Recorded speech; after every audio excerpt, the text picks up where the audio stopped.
over on the YouTube side of things.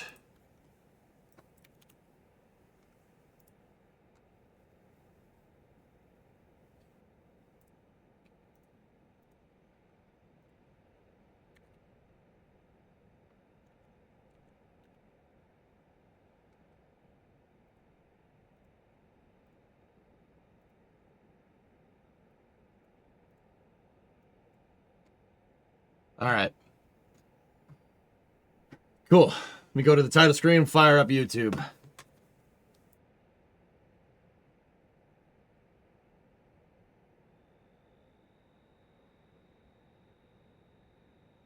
What's going on? Welcome to part 11.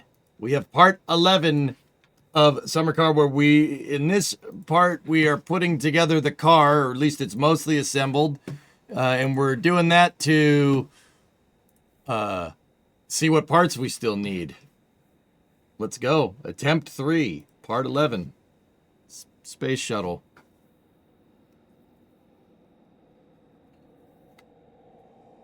All right. Let's roll.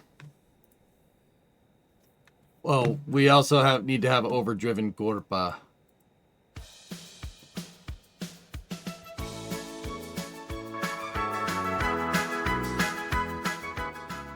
Yeah, I figured out a way to make it.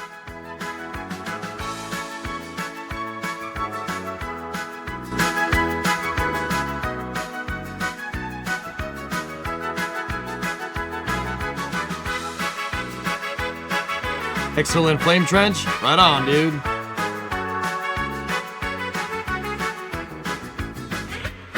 On meillä Kurasuola remmi melkonen, vastustajan täytyy ottaa henkonen, kun joutuu katselemaan meidän mahtia. Ne on kuin pelais ilman maalivahtia, minkäs ne sille mahtaa, kun joutuu meitä jahtaa.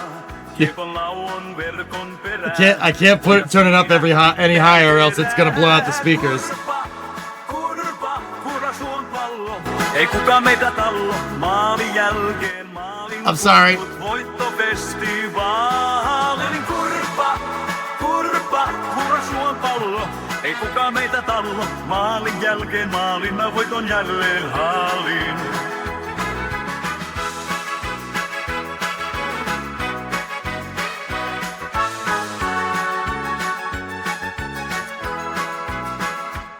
On meillä Kurasuolla tiimi rautanen, vastustaja on ku heikko lautanen. Kun me pannaan täysillä ranttaliks, niin nehän menee siitä ihan säpäleiks. Ei ne voi sille mitään, me vaan tehdään niin ku pitää. Kun kiekko menee häkkiin, pojat kalpenee melko äkkiin. Kurasuon pallo, ei kukaan meitä tallo, maalin jälkeen maalin kunkut voittofestivaalin. Kurasuon pallo, ei kukaan meitä tallo, maalin jälkeen maalin, mä voiton jälleen haalin. Kurasuon pallo, ei kukaan meitä tallo, maalin jälkeen maalin kunkut voittofestivaalin. Kurasuon pallo, ei kukaan meitä tallo, maalin jälkeen maalin, mä voiton jälleen haalin. It's Finnish. Because the game's in Finnish. All right. What time is it? 7 o'clock. Perfect. Said on the time on the wall said 3 o'clock. Last call for alcohols. Wait a minute. It ain't last call for alcohols. It's only 9 o'clock. It is Friday. It is Friday, dudes. Sorry. Need a beer.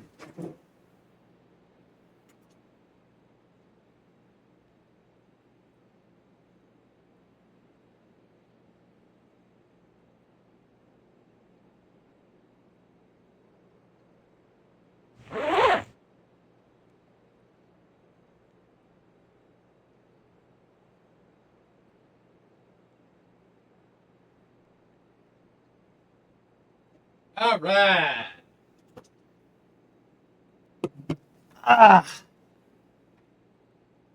It's Friday somewhere. I don't think it's Friday in Finland. Doesn't matter.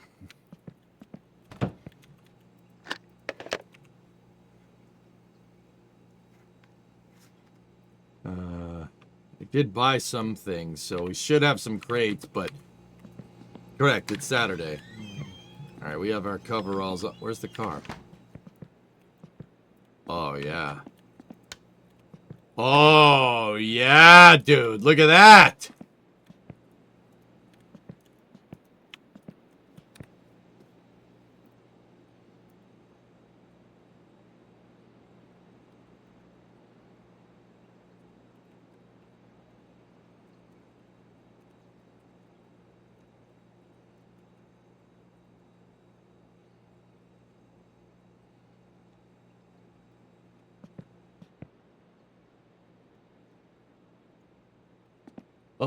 Oh, just a little cold.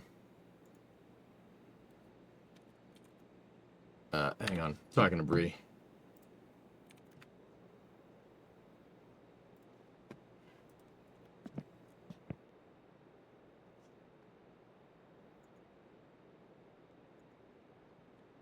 Look at that.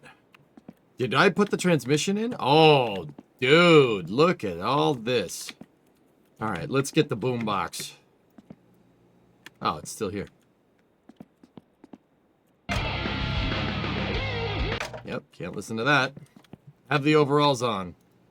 Yep, we good. All right, so let's put together the rest of this bad boy and we'll see what else we need. I'm in Discord if you want to talk weather. Oh, yeah. Yeah, weather guy, let's do this. So the reason why I was fixing generators and stuff on stream was because of the snowstorm that's coming. And we have a weather guy here. His name is Weather Guy. To tell us about it. Weather guy, are you there? I'm here. What's happening, EJ? How you doing, man? This isn't gonna make as much sense because that we're not doing the snowblower thing. But hey, you know what? It's fine. Winter car's fine, and I still want to hear about this storm that's going to slap me across the face. Now, I've been telling people that we're gonna get lake affected by the ocean. That's a thing, right? I'm pretty sure it does that.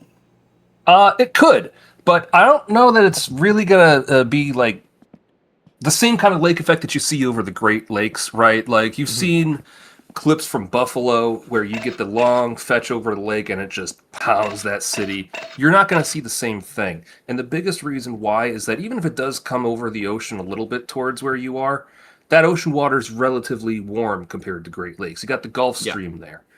So it's complicated as one might imagine. But yeah, there's a lot going on. How did you want to do this, man? How much snow am I getting? Some amount between 0 and yes.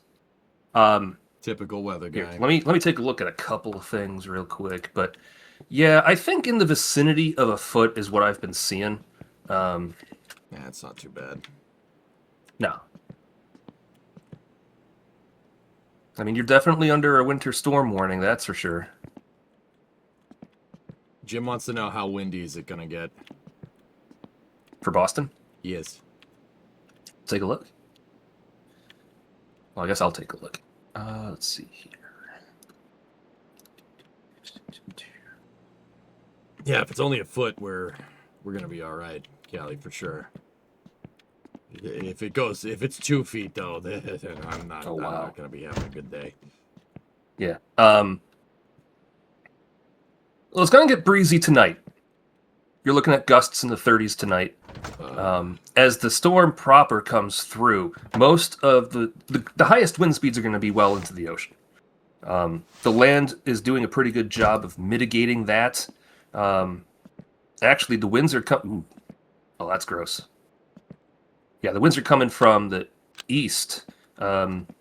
Sunday night for you. That's when it's going to start getting windy again. Let's see what that does for temperatures. Oh, well, at that point, you're only in like the 20s. That's good. Let's take a look at snow. And this is complicated. So I can give you some ranges. I can give you what I think might pan out, but these things are always kind of complicated. I'm gonna go with an area south of Boston because I know that's kind of where you are. You can use Plymouth. Plymouth is Plymouth, cool, perfect. Okay, cool. Right now, what I'm doing that nobody else can see is I'm taking a look at a couple of forecasting models, and times like this, you can think of a forecasting model, a single one, as like an opinion, and I need to consult some experts, and I want more than one opinion. So there's a whole slew of forecasting models out there, each with their different strengths, pros and cons. Some are long range, some are short range, but high resolution. And what I want to do is take a look at the range of these solutions. And what I will say is that as I've been watching this over the last couple of days, these forecasting models have done a pretty good job at coming up with a very similar solution, each of them. So when all of these opinions kind of line up, that's a sign. And now that we're looking at a day or two out, the short-term forecast for these are usually pretty good. But whenever you start seeing snowfall numbers on the TV, freezing rain amounts on the TV or radio or wherever, a lot of that's hype. So let me take a look at a couple of things that might be a little bit more realistic for us. Don't believe in terms of, yeah, don't believe the hype. In terms of which forecasting models, I look at a lot of them. There's a whole range. Yeah. In the United States, we have the GFS, the Global Forecast System, is sort of our flagship model. That is a long range, goes out 2.5 weeks or so, but it's usually pretty low resolution, all things considered. And it's best used for long range solutions. And now that it's getting kind of down to the wire, what's useful is to look at how that model has been trending over time. And everything's kind of been steady. So these forecasts that we're seeing in terms of track, location, the stuff towards the south has been kind of iffy. The location of the peak amount of freezing rain has been kind of sloshing around a little bit, but it still looks to dump snow across a solid third of the country. It is all over the place. Yeah, this is a big guy. It's a big guy. So, all right. So I'm taking a look at. Actually, right now I'm looking at Boston just because I know that identifier off the top of my head. But the range of solutions, the range of opinions here from the forecasting models is looking like 8 to 12 inches. Some are a little bit higher. A lot of times, what you'd see is a forecast phrased like 8 to 12 inches with locally higher amounts, because it's really hard to know right down to like a mile per mile basis. Sometimes these things have really sharp gradients to them. Yeah. But you're getting about 1.5 inches of water coming down. The crazy thing about this storm system that's coming through is there's a really strong low pressure system. It was off of the southwest coast coming into California and then the Baja region. So it's translating over Mexico, and as it's doing so, it is pumping unbelievable amounts of moisture up from the Gulf, which is really humid right now. And that's just the fuel for all of this snow, all of this freezing rain. Yeah, okay. And at the same time, you have a massive Arctic outbreak in the north, frigid temperatures. I mean, I'm looking at infrared satellite, and the ground and the cloud tops are the same temperature. That's a same temperature over a very lot of different altitudes, huh? A little bit. I mean, I'm talking mostly about North Dakota and parts north of there into Canada. Okay. Wrong axis. Yeah. Got it. So it's like, there are temps I was looking earlier today when it was still light out, -20. And there are places that are like -30, I think, hitting tonight. That's just air temperature. That's not wind chill. And infrared, you're looking down mostly at temperature. It's the satellite detecting how much outgoing radiation there is, and that's a function of how hot or cold something is. And so when you look at, I'll get to your question in a second, Shaw. That's a good one. When you're looking at IR from space, infrared imagery from space, the cloud tops are going to be the coldest because typically, they're the highest altitude. Things get colder as you go higher, normally. And it actually warms up as you get down to the surface. It warms up a lot in the south. And that's why they have such a huge freezing rain threat and sleet, too. There's a lot of sleet down there, or there will be. And all of this cold is a drastic, sharp change between north and south. So remember, here people talk about storm of the century, where you had like these two different kinds of systems interacting with each other in such a way that it kind of became the worst of both worlds. This isn't quite the same thing, but this is multiple weather systems playing into each other and just sort of, this is what they do. How does the National Blend of Models compare to the GFS? The NBM is more of a mid-range model, and it's not its own model. As the name suggests, it's a blend of models. I forget the ratios, but it's another model from the United States. It incorporates the GFS, the North American model, a couple of other ones. And, honestly, one of the primary purposes for the NBM shot is for a baseline for forecasting offices to start their forecast from. It's really common for a forecaster in one of those offices to go, all right, well, let me load up this model. This model is telling me this. I agree with this. I don't agree with this. I think it's a little too cold. I think it's a little too dry. And then they'll adjust the forecast from there. The NBM is good to get a blend of opinions. The problem is that for most people, especially people who aren't really familiar with that data, it's a black box. And you don't really know what it is. All you know is that it's a mix of different opinions.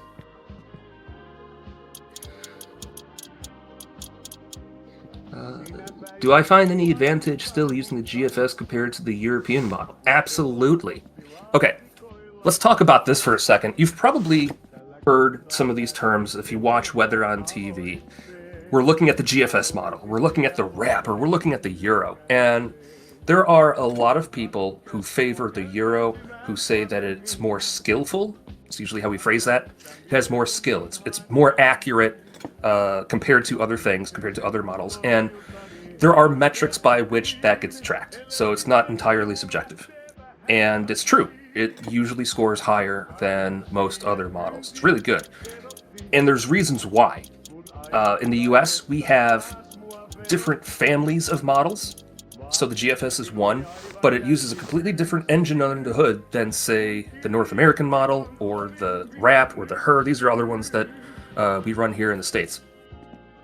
And we have all these different families, all these different technologies, and it's kind of like, well, let's just own a fleet of race cars, but have 6 different makes and a dozen different engines. It's a little silly, and there's administrative overhead. There's some tech debt to that. The European Center for Weather Forecasting does this a little bit differently. They have one family of models. It's one engine, different makes and models of that one design, though, which means that they can focus their efforts on that one engine, that one set of mechanics, and they've gotten it to be really robust. And they know what they have. They sell their data for a lot of money. They've actually made a lot of that free in the last few years, but for the longest time, they were considered to be the gold standard, and people were willing to pay hundreds of thousands of dollars to get that data because it was believed to be that good. The way I look at it is, it's just another opinion. And it really comes down to the situation a lot of times where, you know what, I'm going to look at the forecast, and usually I don't start by looking at forecasting models. I look at satellite, I look at observations, I look at radar, I look at past trends. And so to say, is the European better than the GFS, or do you still even use the GFS now that the European's out there? I listen to all these opinions, because sometimes one or two are going to be completely wrong. Maybe the Euro's completely wrong, maybe the GFS is completely wrong, and maybe I won't know that unless I get a lot of different opinions, or maybe I won't know that if I don't do my homework first. A good forecaster just doesn't regurgitate a forecasting model. A good forecaster analyzes the weather, uses their forecasting models as opinions, and then makes their own judgment based on that. It's skill. It's about the skill. It ain't what you know. It's what you can prove. Absolutely. Absolutely. All we asked is how much snow we're getting, and I told you, somewhere between 0 and yes. Jeez. All right, so from what I've seen, EJ, Boston, Plymouth, Massachusetts, you're looking at the vicinity of a foot. If I were to give you a safer forecast, I would say probably 8 to 12. Let me see what the Weather Service is saying for Boston. For Plymouth. Yeah, so you've got a winter storm warning Sunday through Monday. Hey, look, snow is likely. You don't say. Here's the other thing that we can do, by the way. I'm going to take a look at a forecast discussion from Boston. And this is the meteorologists at that weather forecasting office taking a look and discussing themselves what their forecast is and why. And this is meant not so much for the general public. There's a lot of technical terminology in here. But this is where you go to understand why they made the forecast that they have. So key messages: dangerously cold wind chills tonight into Sunday. Significant icing from freezing spray. Well, that's not something I have to deal with often. And winter storm looks to bring substantial accumulation of dry, powdery snowfall Sunday into Monday. Heavy snow with 1 inch per hour snow rates Sunday early evening to early Monday morning will make travel very difficult. So you got a bad commute ahead of you, sir. Oh no. Increasing easterly winds could produce areas of blowing snow and near blizzard conditions, and they could develop in short intervals. So I'm just going to read through the meat of this. I don't need to regurgitate all of it. Oh, hang on. Telephone's ringing in the car. Nice. There was a check mark to that? I didn't see it, dude. I don't know why I can't see the damn check marks, and you guys do.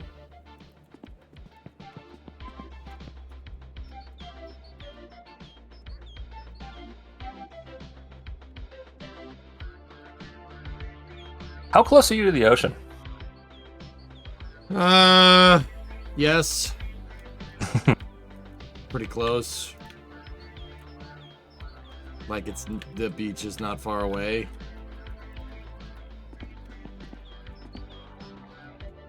Well, I think as long as you're not on the lake, sure, you're fine. But you've seen photos or footage, I'm sure, of like people leave cars out during winter storms where there's freezing spray like this, and they come back with like half a foot worth of ice on their car. Yeah. What they're saying here is vessels encountering heavy freezing spray. So this is talking about boats in the water, right? Vessels encountering this could see dangerous ice accretion rates of 1 inch to 1.5 inches per hour. And that's like ice on the surface of your boat. Jeez. So that's not good. Yeah, we don't have to worry about that. No, you don't have to worry about that. The more favored areas for that are waters surrounding Cape Cod. Gad, why'd you say it like that? Trying to speak the local vernacular. You know, when in Boston. Hey, do me a favor and stop talking like that, okay? Yes, sir. Yeah, I saw it again, dude. I saw the check mark that time, chat. Wow, this is a really good discussion from them. Jeez.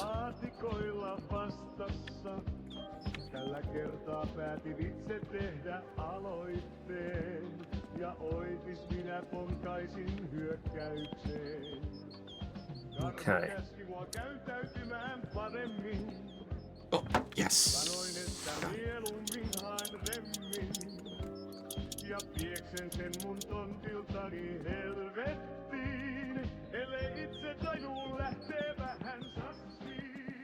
All right, so what they're saying here, winter storm warnings have now been posted for all of southern New England, segmented out in such a way that Block Island, Martha's Vineyard, and Nantucket, which all have the best shot at periods of sleet with maybe 7 to 10 inches of snow accumulation, with all snow indicated for the larger remainder of southern New England with snow totals in the 12 to 17 inch range. Now, I'm reading a forecast discussion from the meteorologists at the Weather Service, so this is no longer just a model opinion. These are the experts. 12 to 17, for them to put that in print, that's a lot. And then, of course, potential exists for locally higher amounts. We're gonna get railed. You're gonna get railed. That's not good. I kind of wish we went and fixed the other snowblower. Crap. All right, well, it's all right. It's fine.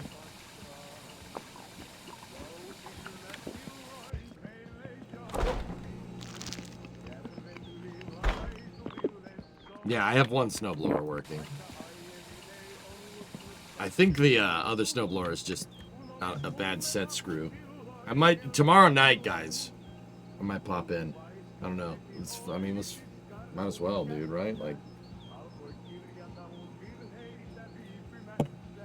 because this weather guy, it's not till Sunday, right? That the Sunday into Monday is what I've been hearing.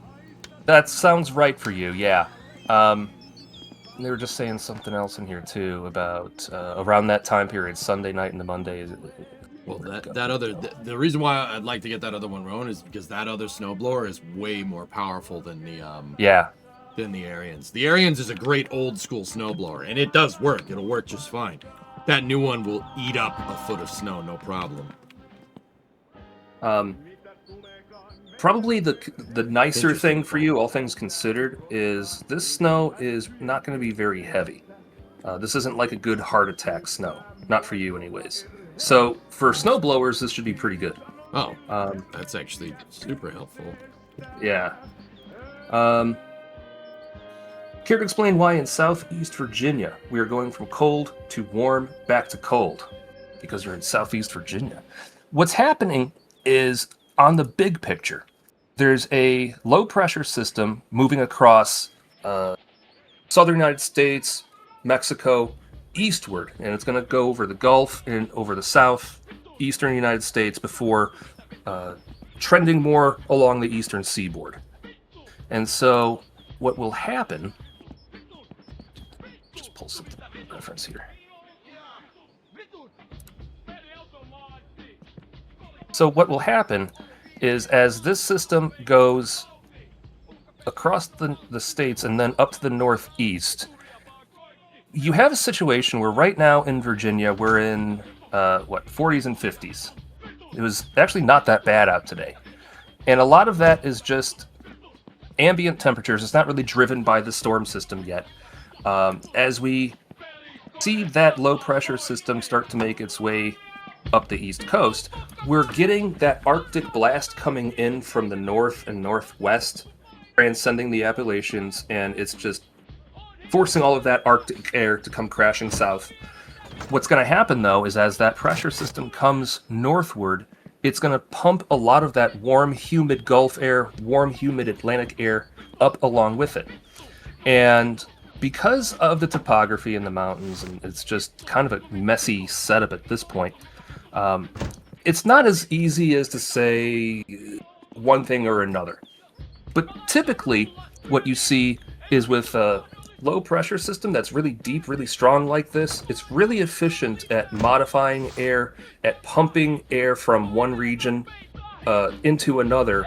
And so you have two forces really just battling it out. The Arctic air is cold and dense. The warmer, humid air is bringing fuel for a lot of the snow, and all of this is just going to be interacting. So you have kind of a mix of where air is blowing into your region from as the system evolves over time, if that makes sense.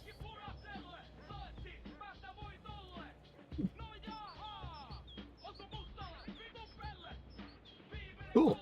All right, so, hey, 12 to 17 is not as bad as 2024, but yeah. Well, we'll see.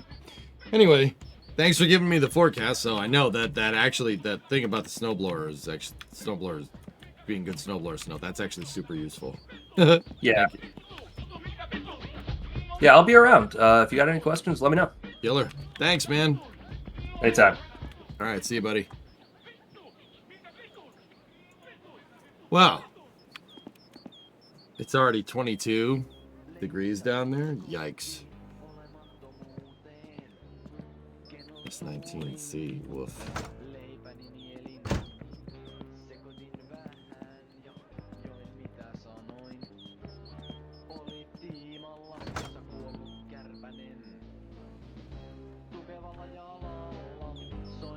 All right, so Taylor, your car doesn't run. You wired it wrong. Oh, that is the seat back.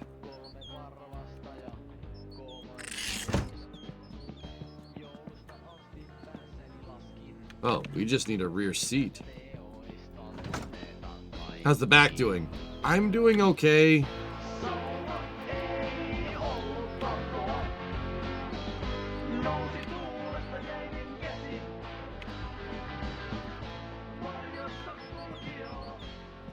Yeah, I want to put the buckets in this thing.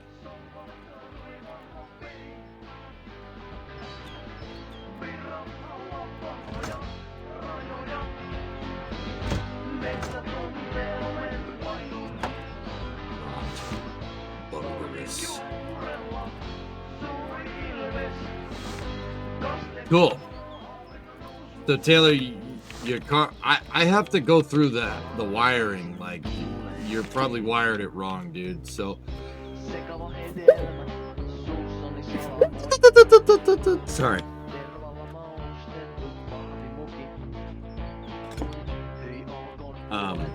Yeah, when I wire this car up, I could give you a tutorial, but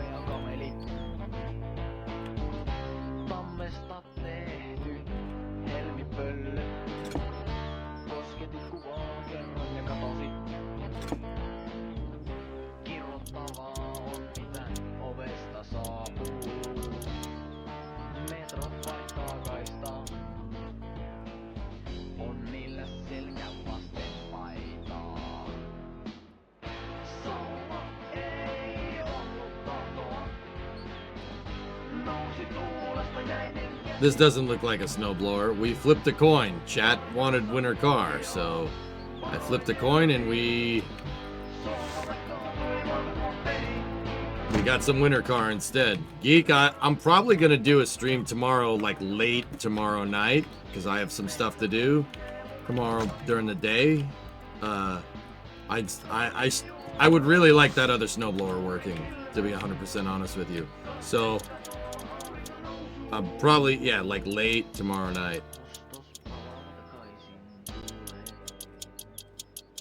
So Taylor, it runs, but it shuts off after 10 to 15 seconds. And the oil pressure isn't stable. Make sure your oil filter is on all the way, and make sure it's choked. You gotta have the choke going when you run it. Is chat gonna come shovel you out in 2 feet of snow? Well, tomorrow should be good enough before the storm hits, dude. Storm hits on Sunday. For me. What's better for ice, salt or sand? Salt.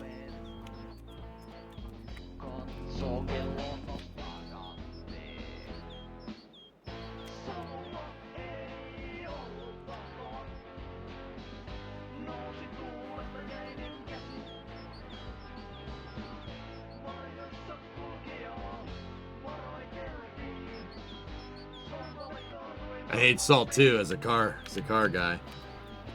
I can't stand it.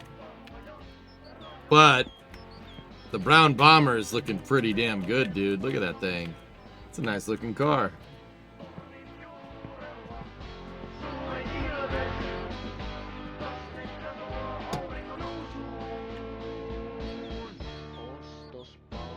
Nice. So Taylor, just remember this. You need fuel, air, and spark to keep the car running.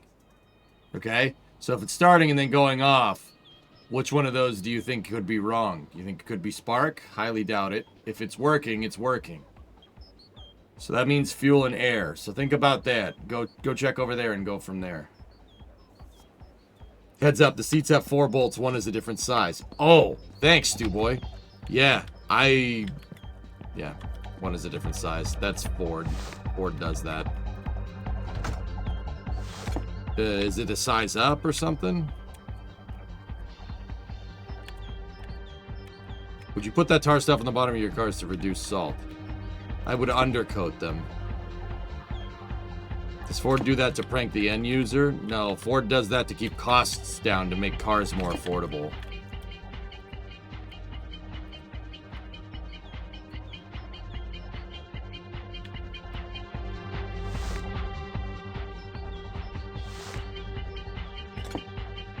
That's why Ford change parts all the time.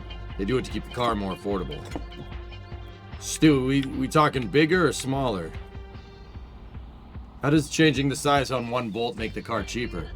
Because if you have 4 big bolts to put in the seat and you make 3 of them small and 1 of them big and it still does the same thing, if you're producing 100,000 cars, that's 300,000 bolts, Yard.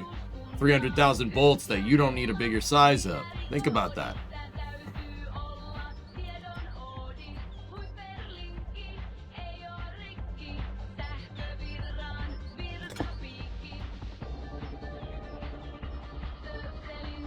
Ford did stuff like that to try and keep the cost down on manufacturing automobiles. Chevy back in the day, they went with a little different route. They leaned in the other direction. What GM's did was make the parts as mass producible as possible and flood the market with it to keep costs down. Because what does it matter if your assembly line makes 50,000 bolts as opposed to 100,000 bolts? You can make 100,000 bolts with the same assembly line. It takes the same amount of money to do that. You're only dealing with raw material cost at that point. That's why people are diehard Chevy fans, because the parts they're really high quality, they're really well made, and there's a lot of them. That's how Chevy was able to keep costs down and push the cost to the lighten the load on the end user, because everything is fixable because you made thousands of freaking parts. Eddie, I fixed a generator on stream today. Is the undercoat a seasonal thing, or do you keep it to do repairs? If I undercoat it, I would paint it. Please see Discord for an important question that needs your input. Towards each other, guys. I'm reading your conversation.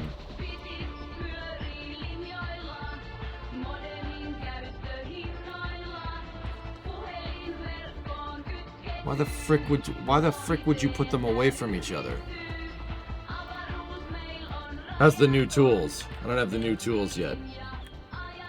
Heathen, what do you mean? If you have a bagel and you put it in a toaster, you put the insides of the bagel facing each other. What the hell are you toasting? What the frick? Why would you...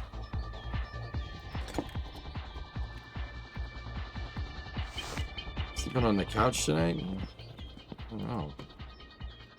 But you're making 2 bagels, so?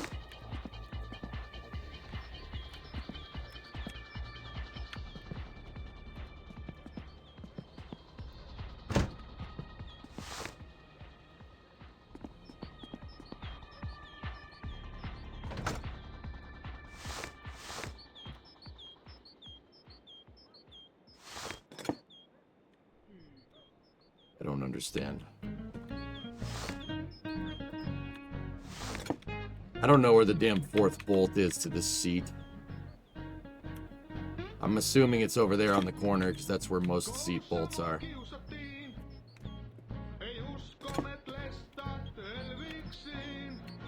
10mm and 8mm.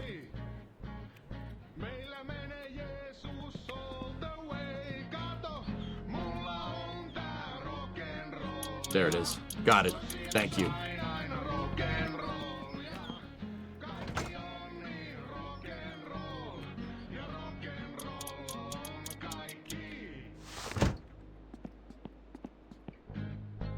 I feel like you didn't correctly understand the question.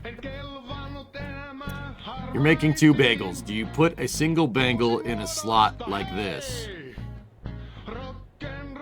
Or do you split them so they're facing each other? It doesn't matter how many bagels you're making all at once. The cut side faces each other.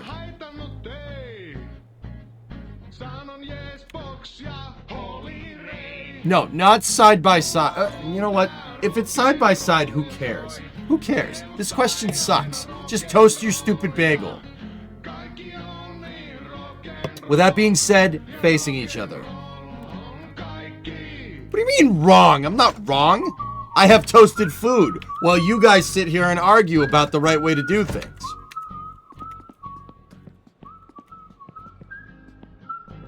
Cut side to the coils. Thank you, Corsi. Why would I use 2 toaster slots for 1 bagel? Because in most toasters, 1 lever makes both of the sides go down. That's like toaster design, dude.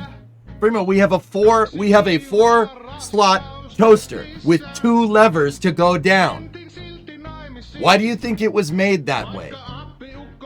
You're not putting all the bagels on one side and then flipping that thing down. This argument, this conversation sucks. Did you think I messaged you on Discord a few hours ago? Yeah, I don't know what you're talking about, Trey. I didn't read it. I saw the message. That's what I'm trying to say. What are you saying here?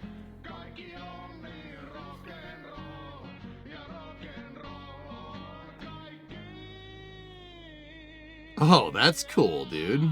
I got it. Yeah, I see what you're doing. That's neat.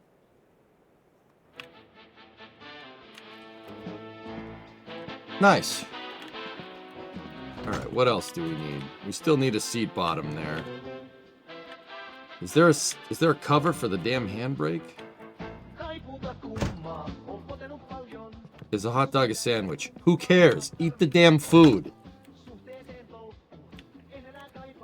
I don't have a clutch cable. We need a clutch cable.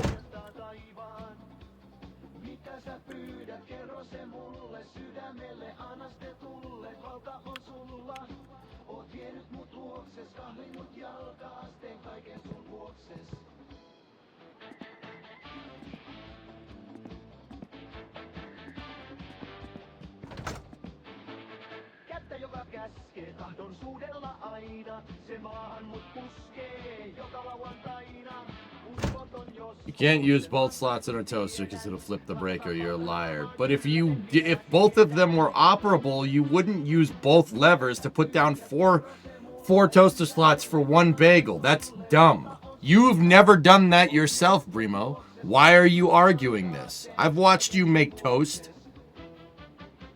You don't do that. You didn't do that when all 4 of our coils were working on the toaster.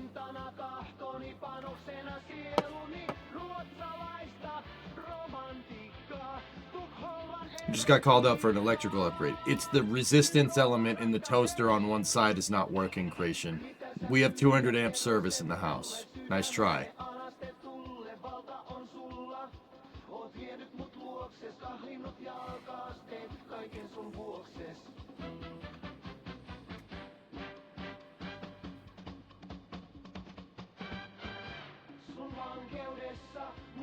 Living with a half-broken toaster that works.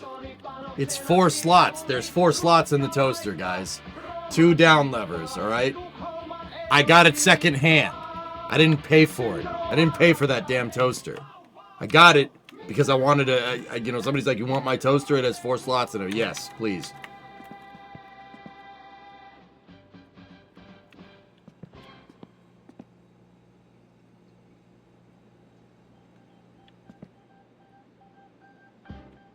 I don't know, Ben. I don't know what they're talking about. Are we sure Twitch side is all their marble? I don't know, dude. YouTube chat's just sitting over there going, all right.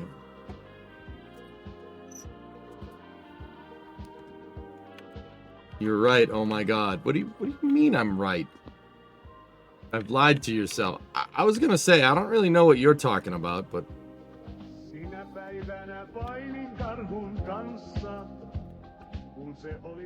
we need a muffler. Still need a muffler. I think I need a muffler and a clutch cable. I don't know how the heater, this bottom heater coil goes together, dudes. Or the heater hose. I don't know where the outlet for the heater is. Or which one is it? Yes, they do, Shazbird, yes. The outlet hose. I don't know how this thing connects.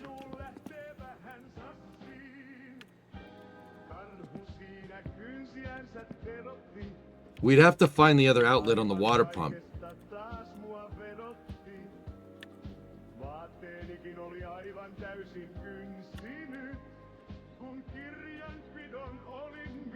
Yeah, I know, excessive. Something bad's gonna happen to me now. She just admitted I was right. I don't know what to say about that. Will the factory air cleaner work on the new carb?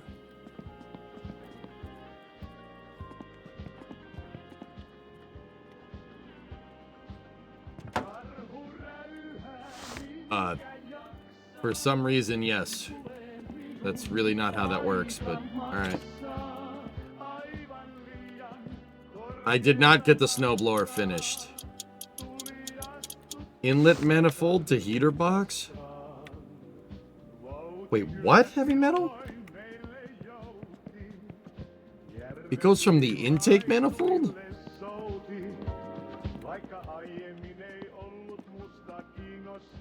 Oh, there it is. Thank you. Thanks, mate. Tim Tams are fantastic, by the way, dude. So that means this heater hose goes like...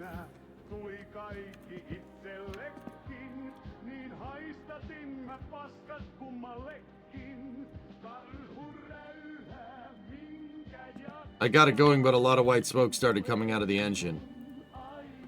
You need to figure out your ignition timing. Extra Saturday morning snowblower stream. It's not going to be Saturday morning, spoiled. It would probably be Saturday night. So like tomorrow around this time.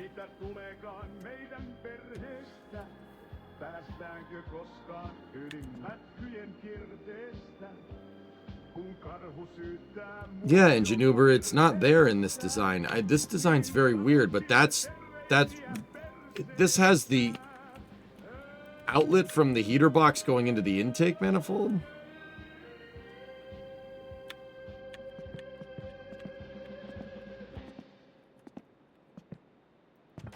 I don't understand. Help me understand that. Why would you do that? Unless they're trying to circulate coolant through the intake manifold plenum, but where I'm getting confused is that that's not always on. Your heater is not always on when the car is working, so why would you... That makes no sense. That's stupid. I'm saying that as a Ford guy. That's really dumb.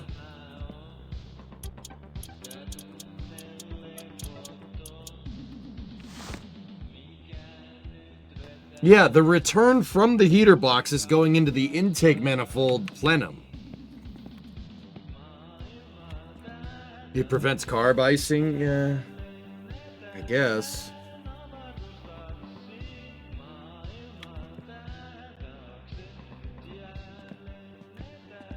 Whatever. That's working, so we're good.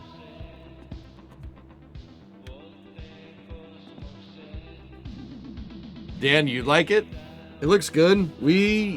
So the parts that I can think of that we don't have, I don't have a clutch cable. I don't have the steering wheel left and right shroud, and I don't have a bottom rear seat. Other than that, we've pretty much got everything, guys. I would prefer a nicer front bumper. I hate the safety bumper, the bumper guards. I think that looks terrible. Maybe it helps with atomization. But only part of the time, Dak? That makes no sense to me. Small block Chevys did that back in the 70s. I don't have a battery, yeah, but...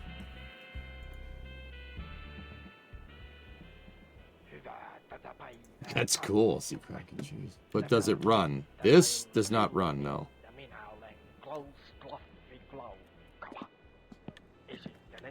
I mean, maybe Electron, I don't know.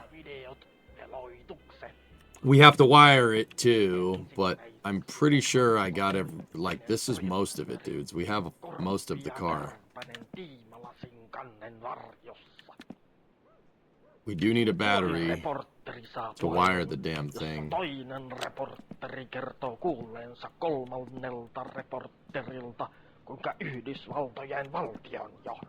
The fuel tank is in. I put the fuel tank in already. Oh, I gotta put the ignition coil in. Yeah, we need that. We're not getting far without the coil.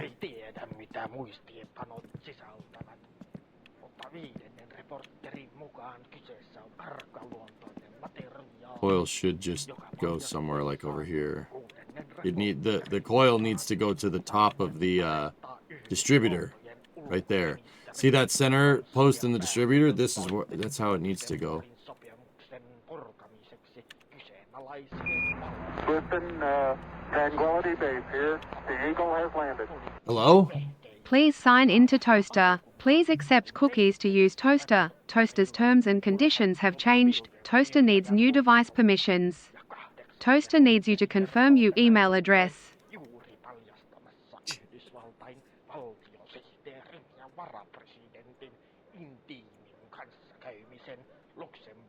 Yeah, in 2026, a toaster would try to farm your damn data.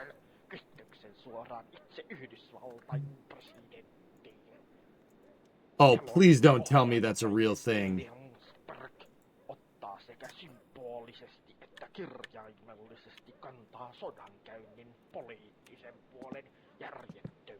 Ah, I see that you're out of bread. You want me to buy more? No! Fuck off! Minne johtaa rahavirta? Pankkiin, mutta kenen pankkiin? Elokuvan taka-ajokohtauksessa pyssyt paukkuu ja paperit lentää, kun 10. reportteri... Your laundry machine used 2 gigs of data last year. That's... that. Suoraan valtion salaiseen lehteen. Fellas, there's a reason why I like fixing old stuff, okay? Kuka kuolee seuraavaksi? Guys, am I even in the ballpark of putting this coil in the right spot? I mean, in reality, it doesn't matter. You can put the coil anywhere as long as it's grounded.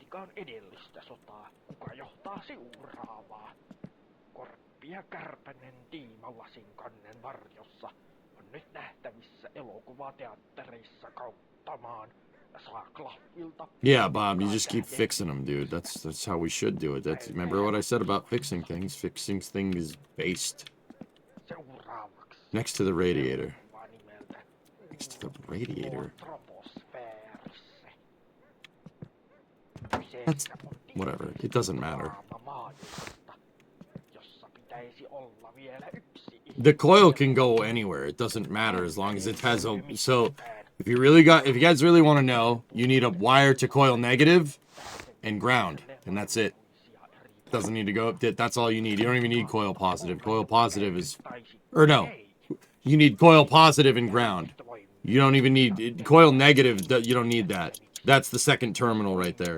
You don't need those. The reason why you don't need it is the coil negative is just used to monitor the field. It's used. That's what the tachometer uses. Yeah, coils have 3 connections on them. You have your positive, negative, and you have your out. All this thing needs is a positive. You need positive to excite the field. I mean, yeah. Negative would be good, but yeah. Yeah, wait. I don't know. It's late, dude. I think you do need negative. I don't remember. When we wire it, we'll figure it out. Positive and ground should do it, though.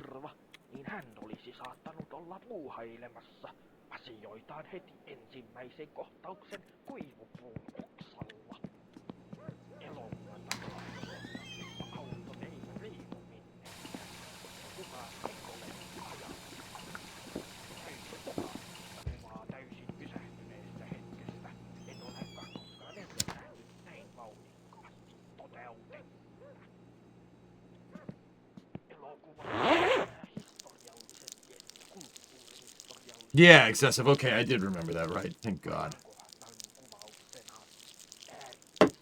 I don't have a center console, Stu.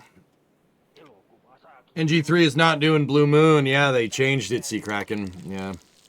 They're gonna launch AST, the Bluebird 2 for AST Space Mobile.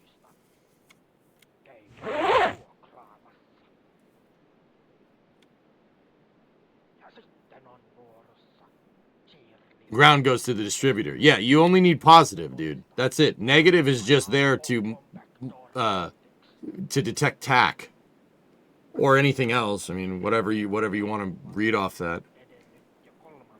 I bet you'd have a lot of fun learning how to work on an old Cessna. This reminds me a lot of it. Dude, I could probably fix it, Dan. I'm pretty damn confident. Now, would I fly around with it? No.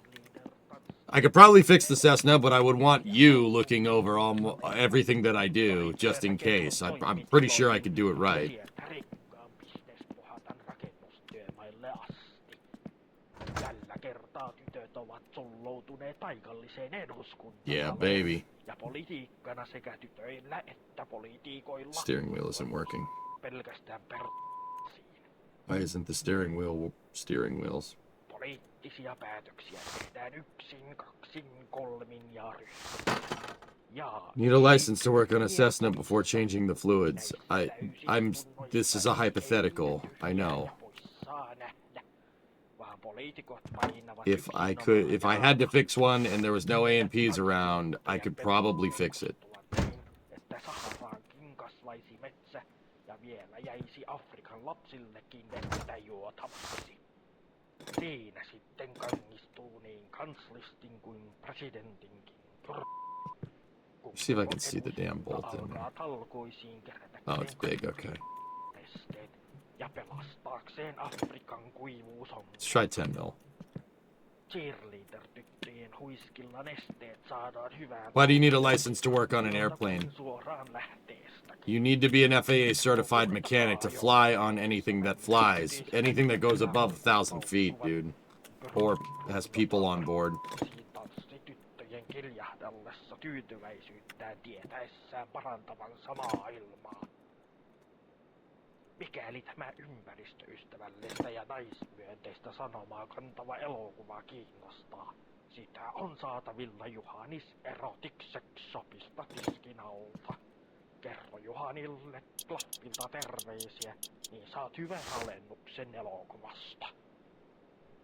Oh yeah, baby. Tältä erää. Kiitos Cool. kun kuuntelet. Toivottavasti myös katselet. Tässä Kausla Yeah, Laukkala. baby. Ja tämä oli Viittä vaille filmi. Hyvää tämän päivän jatkoa. So to be an airplane mechanic, you have to be FAA certified. Yeah, you need what's called an A&P. In order to sign off on the logbooks on a plane, you need an A&P, but you can work on them without a license as long as a licensed mechanic signs off on the work. There you go.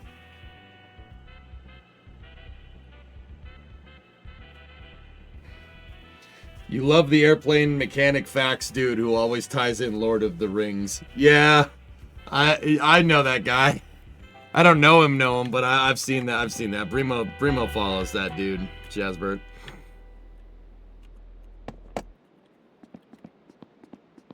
Okay, so we've narrowed this down. Clutch cable, steering wheel shroud left and right. We need a back seat, a straight up back seat. And I think that's it.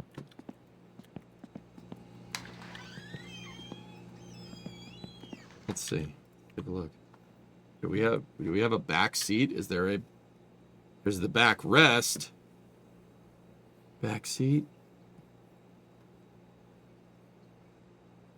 Rear bench right there. Perhaps rear bench is it. Let's do it. Why not? It's a little expensive, but 03220-303.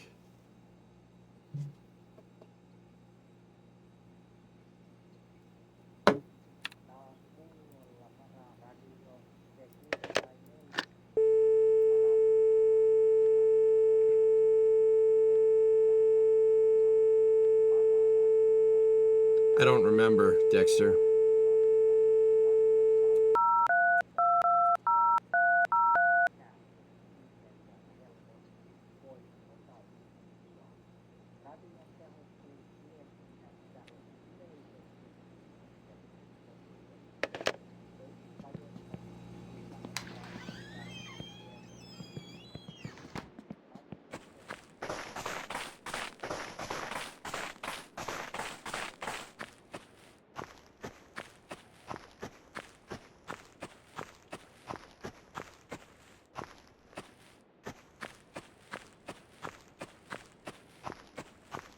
I'm running out to the mailbox real quick.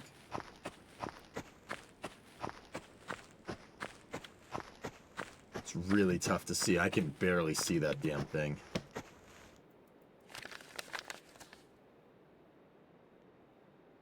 Oh, Nikes. Ah!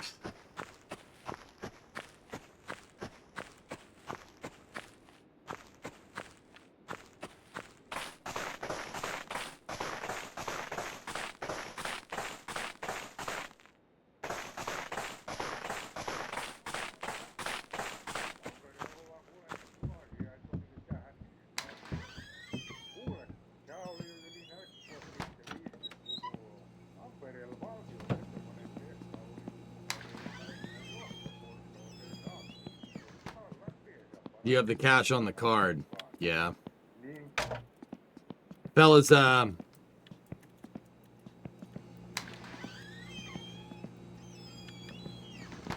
don't feel like doing a bunch of jobs right now. I don't feel like it. I'm tired. It's the end of the day. I think we're doing a quicker after hours tonight. I think I'm gonna call it for now. I got a lot of stuff that I gotta do tomorrow.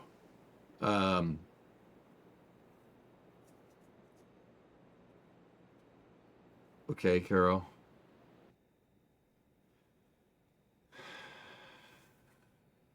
Snowblower. All right. If I have the time, I will tomorrow night for late. I will come in here and we will try to get that snowblower working. I think the belt that's in there will work. If I'm looking at it right, I'm pretty sure that snowblower has a problem with the auger pulley. The auger pulley is not lined up with the motor pulley. If they're not coplanar and it's over here, the belt will try to turn to get to the other pulley and it'll throw the belt. I think that's what's going on. Thanks for giving us some good winter car content. It's been fun. Yep. So I think I'm going to call it for now. That was a long stream, dude. Raid Middleditch if you're calling it. Yeah, let's see what Thomas is up to.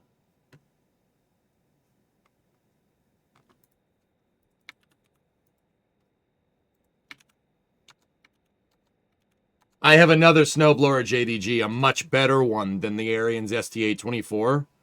With a 200cc Briggs engine in it. I have two snowblowers. One of them, I got both of them for nothing. I've never bought a snowblower in my life. So go over there on the Twitch side of things. Go raid Middleditch. He's a good dude. If you've watched Silicon Valley, you probably know this guy. That's right. Richard Hendricks streams. Yeah, go check him out. On the YouTube side of things, have a good night. So yeah, I should see you guys tomorrow.